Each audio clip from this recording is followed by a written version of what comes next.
All right, y'all. My bad about the last video I just put up. Pretty much all it was saying was, dude challenged me to a fight in Dallas and pretty much blocked me off of Google Plus when I showed up, sent him a picture of the welcome sign, which I already discussed in my live. And then outside of that, I also was talking about how he deletes my comments.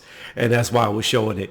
Last video, don't know what happened with the sound, but I'm not going to take the video down. Anyways, let's get into the meat and bones of this. Now that I got my monster, and I'm waking up just a tad bit, just a little bit, but not enough, because I'm still tired.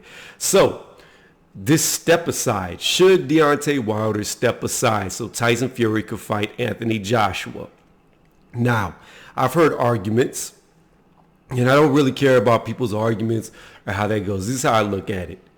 Should he step aside? Do I feel like maybe with the corona pushing back the fight date of him and Fury, now he has more time to train, so maybe he does have enough time to get ready.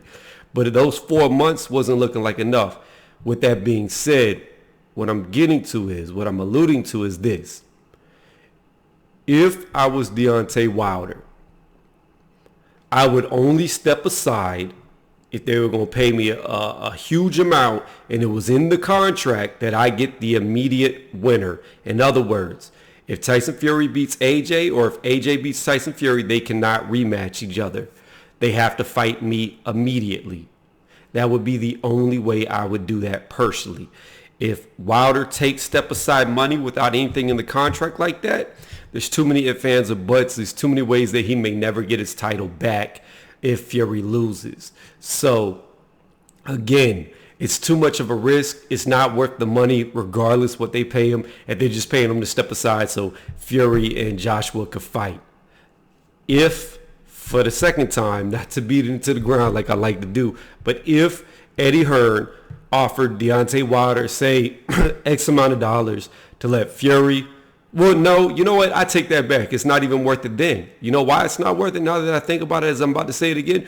Because if AJ beats Fury and then Wilder beats AJ and then Wilder fights Fury again, it takes away that specialness of giving Fury his first loss. So no, now that I rethink about it, I don't think Deontay Wilder should step away or step aside from the fight at all. I think it would be stupid. First off, it would be stupid because, like I said, if it's not in the contract, then if AJ beats Fury, he's free to do whatever he wants to do. And it doesn't matter if Wilder fights Fury again because Fury doesn't have his title. So what would be the point of rematching Fury without getting the WBC belt back? Secondly, like I said, at first I thought it made sense, but as I was talking about this, it doesn't make sense because if AJ gives Fury his first loss, that takes something away from Wilder. See, Fury has a unique thing to where he's now beaten two reigning champions, long reigning champions. He's taken down everybody.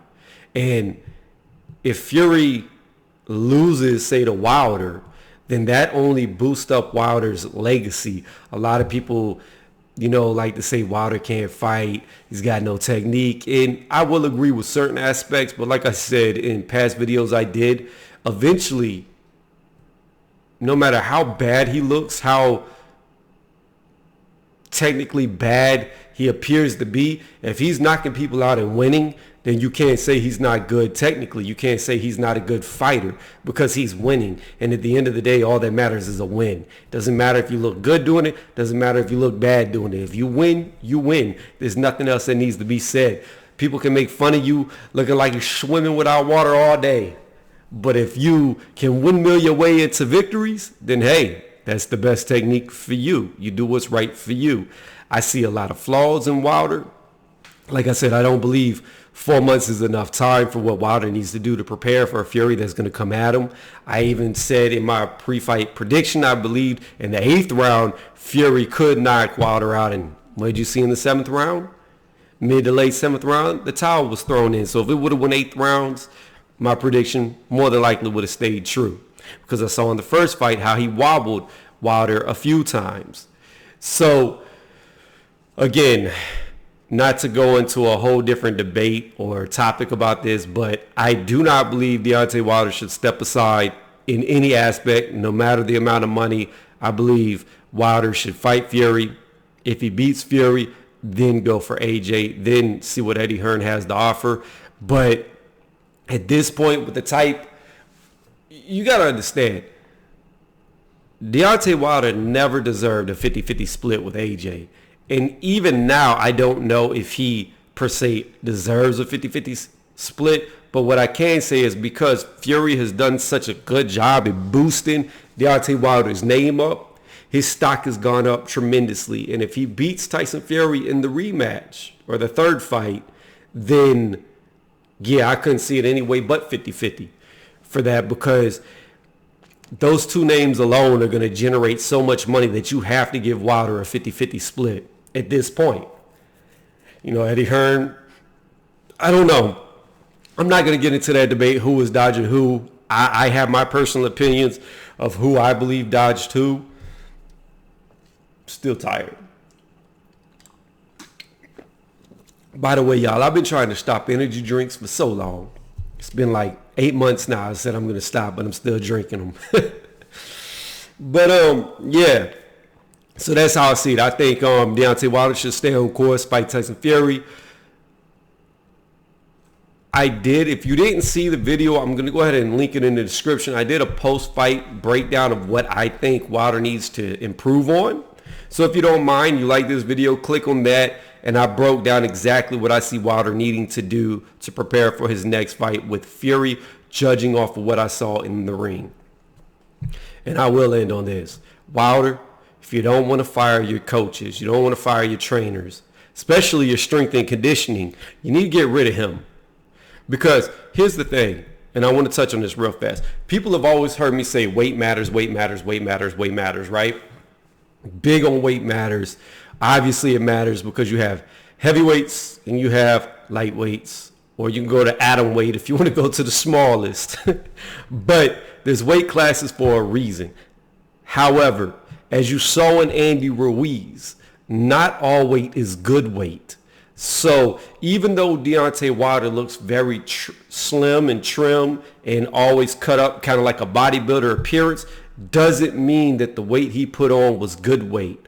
So what I mean by that is, if weight slows you down, it's bad. If you gain weight, but you're not gaining power, you're not gaining speed, you're not gaining anything from it, then it can help you slightly in punching power, but it becomes a negative because you're not improving with what you got. So now you're becoming more massive, so you're easier to hit, and it's heavier on your body, so it can tire you down. Now, what he needs to do, like I said, is first things first, get rid of your strength and conditioning coach, because that guy had you doing fucking CrossFit shit, which is pointless for putting on weight. Yeah, it's good for endurance, but if you're going to gain weight, you need to gain strength. If you're going to be small, you need to be strong. You don't have to be 260 pounds to be strong. Hell, me at my strongest, I was 210. And we all know I could do 465 on the bench with ease at 210. That's not a lot of weight. That's less than Deontay Wilder, but probably 5 times his strength. He needs somebody to come in there who knows how to get him strong. He doesn't have to put on a lot of weight. 230 pounds is already a decent sized guy. It's undersized for 6'7", but it's still a lot of weight. So he needs to learn how to get strong, because strength is only going to build his punching power. He doesn't need to be a bodybuilder, and I've talked about this before. He doesn't need to be a bodybuilder like AJ.